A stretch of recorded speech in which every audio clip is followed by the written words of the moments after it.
दोस्तों हमारी professional Russian classes already start हो चुका है। अगर आपको हमारे रशियन क्लासेस ज्वाइन करना है तो आप मुझे व्हाट्सएप, टेलीग्राम या फिर कॉल कर सकते हैं इस नंबर पे। बेस्ट स्टूडेंट्स के लिए हम जॉब अपॉर्चुनिटी भी प्रोवाइड करते हैं। Hey friends, welcome back to India World Entertainment. I am Preeti. तो आज हम एक वीडियो देखेंगे जिसमें हम देखेंगे कि कैसे सीएनएन के एक जर्नलिस्ट पर एक इंडियन भारी पड़ गया। वैसे तो हम सभी जानते हैं सीएनएन, डीडब्ल्यू, अल जजीरा जैसे न्यूज चैनल्स इंडिया को एज अ पुअर कंट्री और वीक कंट्री पोर्ट्रे करता है। तो वैसे ही एक इंटरव्यू में सीएनएन की जर्नलिस्ट हमारे पेट्रोलियम मिनिस्टर से क्वेश्चंस पूछती है, लेकिन ट्विस्ट यहीं पे है, उन्हीं के क्वेश्चंस को घुमाकर उन्हीं से दोबारा पूछना। सैवेज। और जहाँ देखो इंडियन से बस एक ही क्वेश्चन पूछा जाता है, क्यों इंडियंस अभी भी रशियन ऑयल परचेज कर रहे हैं, और उन्होंने इसका भी बहुत करारा जवाब दिया है। इस इंटरव्यू को तो देखकर लगता है अब उनसे दोबारा ये क्वेश्चन कोई नहीं पूछेगा। और वो कहते हैं ना, if you are bad then I am your dad. Perfect example है इसका। एंड आई होप कि अब इन बेवकूफों को समझ में आ जाए कि दुनिया इनके पापा की नहीं है। जो ये कहेंगे लोग वही करें। ये अभी भी फेरी टेल वाली जिंदगी में जी रहे हैं, जहाँ इनके साथ कभी कुछ बुरा नहीं हो सकता, लेकिन लोग उनके साथ हो सकता है। अब दोस्ती हो या दुश्मनी, एक हाथ से लो और दूसरे हाथ से दो। सिंपल। आप हमारी मदद करिए, हम आपकी मदद करेंगे, लेकिन इनके हिसाब से हम इनकी मदद करें। लेकिन जब हमारी बारी आए तो ये सोए रहते हैं और उम्मीद करते हैं कि हम इनकी मदद करें और इनके हिसाब से चले। तो चलिए हम वीडियो देख लेते हैं। फिर वीडियो खत्म होने के बाद हम काफी सारे इंटरेस्टिंग कमेंट्स पढ़ेंगे और देखेंगे कि इंडिया के हेटर्स का क्या कहना है इंडिया के बारे में। पर उससे पहले, क्या आपने पंकज गोयल के चक्र हीलिंग म्यूजिक को सुना? अगर नहीं सुना तो जरूर सुनिए और अपने प्रॉब्लम्स को हील करिए। So let's start.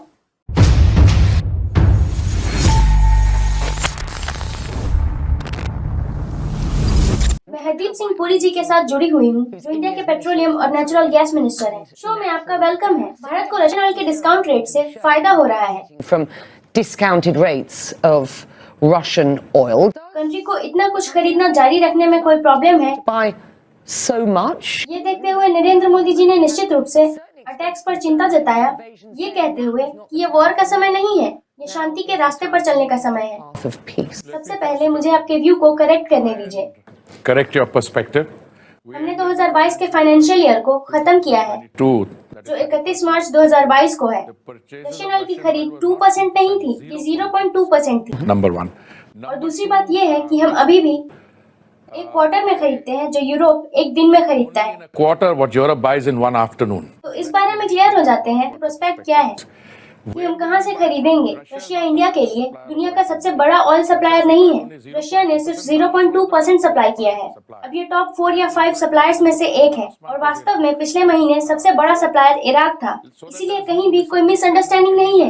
हम अपने कंज्यूमर्स के लिए हमारी ड्यूटी करते हैं। Consumers, हमारा पॉपुलेशन 1.34 बिलियन है, और हमें ये श्योर करना होगा कि उन्हें एनर्जी का सप्लाई किया जाए, चाहे वो पेट्रोल या डीजल हो। whether it's petrol, diesel, हम दुनिया में एकमात्र कंट्री थे जो उस समय 800 मिलियन लोगों को एक दिन में 3 बार खाना खिला रहे थे, जो हम अभी भी कर रहे हैं। which we are still doing. Government ने ये श्योर करने के लिए अपने रेवेन्यू को कम कर दिया है, पेट्रोल पंप पर प्राइस ना बढ़े। क्या आप जानते हैं कि हमारे पास हर दिन 60 मिलियन लोग पेट्रोल पंप पर जाते हैं? रशियन ऑयल खरीदने के साथ कोई मोरल इशू नहीं है, बिल्कुल नहीं। कोई भी कॉन्फ्लिक्ट नहीं है, कोई भी मोरल इशू नहीं है। मेरा मतलब है कि कोई इडियोलॉजिकल पोजीशन लेना चाहता है, लेकिन हम एक्स या वाई से नहीं खरीदते हैं। जो कुछ भी अवेलेबल है उसे खरीदते हैं, और मैं खरीदारी नहीं करता हूँ। ये ऑयल कंपनीज हैं जो खरीदारी करते हैं। चलिए इस बारे में क्लियर होते हैं कि भारत इस समय रशिया के ऑयल के लिए यूरोप का बैकडोर है। मेरा मतलब है कि आप उस ऑयल के बारे में बात कर रहे हैं जो आता है और यूजफुल है।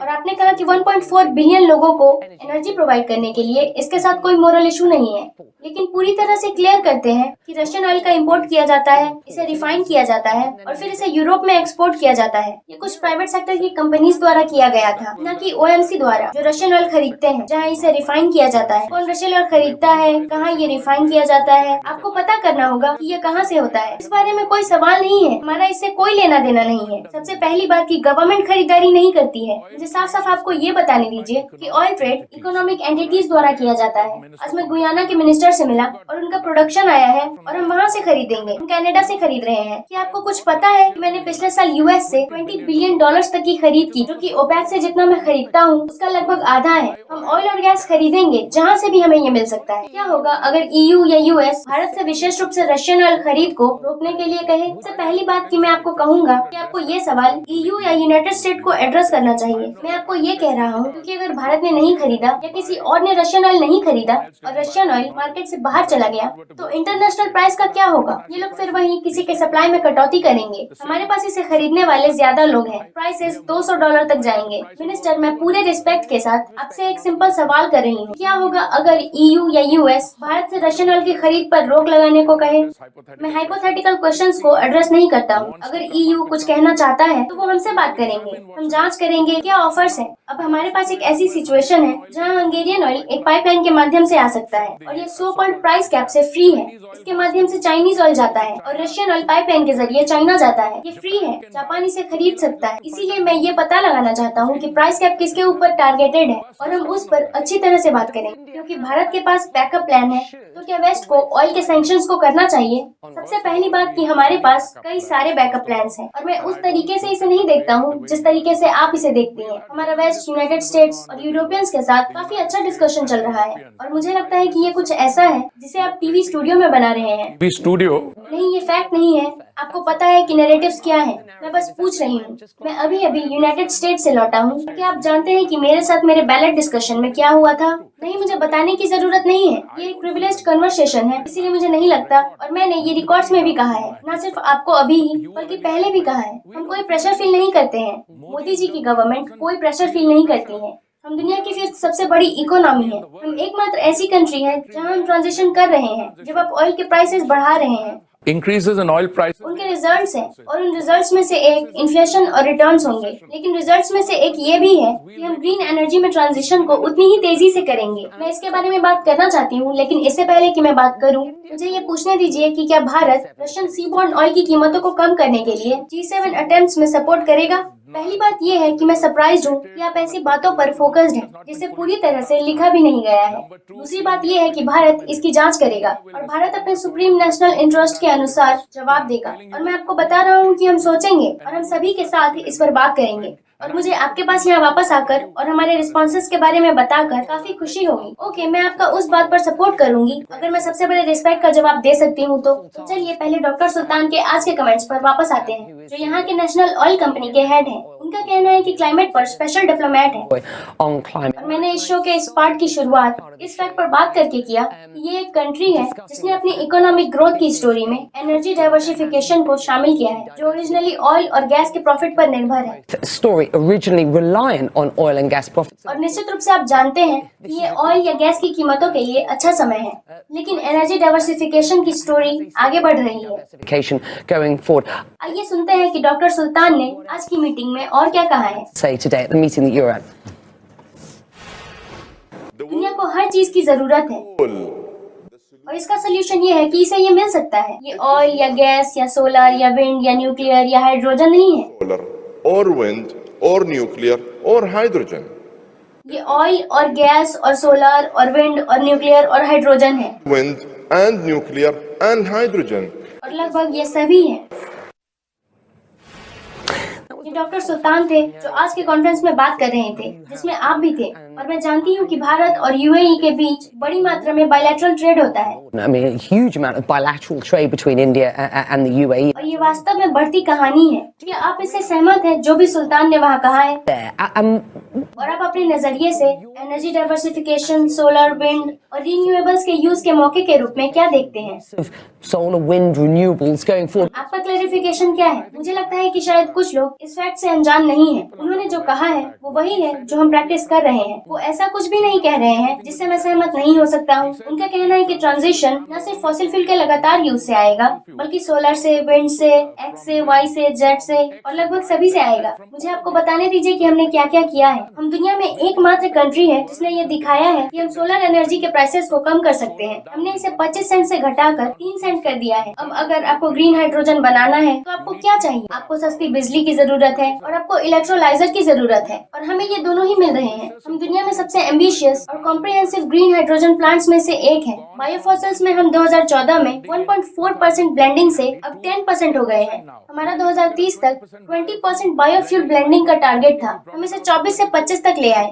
अगर आप कॉम्प्रिहेंसिव बायोगैस को देखें तो हमारे पास कंप्रेस्ड बायोगैस का प्रोडक्शन करने वाले 42 प्लांट्स हैं, Using compressed biogas, जहाँ की टारगेट 5000 प्लांट्स हैं। हम एग्रीकल्चरल वेस्ट से इथेनॉल बना रहे हैं। waste. इसीलिए भारत ठीक वही कर रहा है जो मिनिस्टर सुल्तान रिकमेंड कर रहे हैं। इसीलिए हमें इससे कोई प्रॉब्लम नहीं है। हमें बस इस बात की चिंता है कि अगर आप करंट पोजीशन से ग्रीन एनर्जी में ट्रांजिशन करना चाहते हैं तो आपको करंटली सरवाइव करना होगा। Green energy, you have to survive the present. और मुझे लगता है कि यही ऑयल के प्राइसेस के अनएक्सपेक्टेड रिजल्ट्स हैं। कुछ अच्छे हैं, कुछ बुरे हैं। Some good, some bad. बुरे रिजल्ट्स ये हैं कि आप देखेंगे कि जो सिचुएशंस पहले से ही स्टिमुलस पैकेजेस के कारण इन्फ्लेशनरी है, जो पेयर्स में चले गए हैं, वो ज्यादा इन्फ्लेशनरी और रिटर्न वाले बन जाएंगे। And recessionary. और अच्छी बात ये है कि आप जानते हैं That we will be, mother is the necessity of कि necessity is the mother of invention. आपके इंग्लिश लैंग्वेज में ये एक कहावत है। इसीलिए हम ग्रीन एनर्जी में तेजी से वृद्धि करेंगे, जो हम कर रहे हैं। और हमने अभी एक्सप्लोरेशन प्रोडक्शन के लिए 3.5 में से 1 मिलियन स्क्वायर किलोमीटर रिलीज किया है और सभी हमारे पास आ रहे हैं। major guys coming.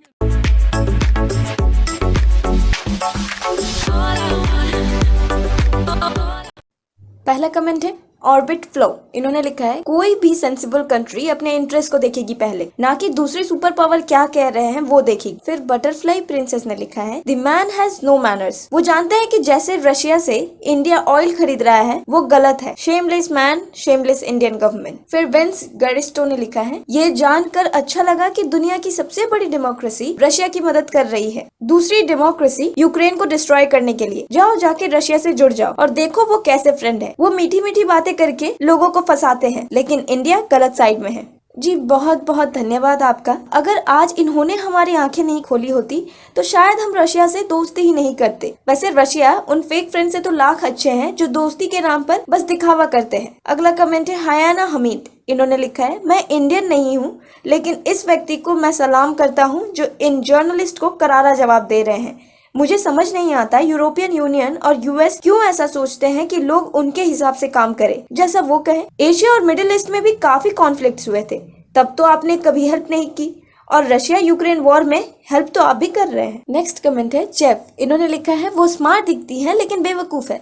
जब यूरोपियन यूनियन खुद रशिया से ऑयल परचेज करते हैं तो इंडिया को क्यों ब्लेम करना। फिर शशांक कुटी ने लिखा है क्या माइटी इंडिया, वो लड़ भी नहीं सकते, तभी तो वो 80% इक्विपमेंट रशिया से खरीदते हैं। वेल तो बात ये है कि हम तो कम से कम खरीदते हैं, उतने कैपेबल तो है हम, लेकिन दूसरे कंट्री हमें वेपन्स दान में तो नहीं देती आपकी तरह। दूसरे कंट्रीज को तो डर ही लगता होगा कि ये हमसे मिलने आया है, लगता है उधार मांगेगा। उन्हें इस कंट्री पाकिस्तान का नाम चेंज कर देना चाहिए, आज नगद कल उधार, ताकि बेचारों को भी ये याद रहे कि अब ये बड़े हो चुके हैं, कब तक पॉकेट मनी के सहारे जिएंगे ये। फिर नेक्स्ट कमेंट है मीशा। इन्होंने लिखा है अमेरिकन सिर्फ खुद से प्यार करते हैं, ये सिर्फ दूसरों के बारे में सोचते हैं, तभी तो ये दूसरों की जिंदगी में ना घुसेड़ते हैं और ये सोचते हैं कि इनकी भलाई के लिए ये दूसरों को परेशान कर सकते हैं। फिर अगला कमेंट है निक। इन्होंने लिखा है इमेजिन करो किसी को उसी के नेटिव लैंग्वेज में धोबी पछाड़ देना। डेविड वाइट ने लिखा है उन्होंने एक इन्फॉर्म्ड पर्सन की तरह सब कुछ सही कहा। फिर सीएल ने कमेंट किया है माइटी इंडिया, वाह रिपोर्ट अच्छी बनाई, लेकिन उन्होंने स्टूपिड डिसीजन लिए। वो युद्ध करवाते हैं दूसरों का ऑयल लूटने के लिए। डिसीजन हमारा है, गलत हो या सही हो वो हम देख लेंगे, आपको भला इतना दिक्कत क्यों हो रहा है। नेक्स्ट कमेंट है रिवॉश खाइलिंग। इन्होंने लिखा है इंटरेस्टिंग, मजा भी आया और प्राउड भी हुआ। फिर शालिनी जैन ने लिखा है वेस्ट हमेशा दूसरे कंट्रीज को जज करते हैं और नीचा दिखाते हैं, उन्होंने कभी भी अंदर से नहीं देखा, बस बाहर से देखकर जज कर लिया। फिर फेमी ए ने लिखा है तो इसे सरल तरीके से समझते हैं, यूरोपियन यूनियन रशियन ऑयल खरीदते हैं, लेकिन इंडिया खरीदे तो वो रशियन कॉन्फ्लिक्ट को सपोर्ट कर रहा है, भाड़ में जाओ। फिर नेक्स्ट कमेंट है वर्ल्ड पीस। इन्होंने लिखा है क्यों आखिर क्यों, रिपोर्टर्स में अकल नहीं है बिल्कुल भी, फिर भी ये दूसरों को ब्रेन वॉश करते हैं गलत तरीके से। कोई आश्चर्य नहीं है कि एशिया के लिए ये एक गोल्डन एज होगा। फिर कॉलिन बेकर ने लिखा है अ वेरी इंटेलिजेंट गेस्ट। तो आज का वीडियो मैं यहाँ पे खत्म करती हूँ और मिलती हूँ आपसे नेक्स्ट वीडियो में। Till then good bye.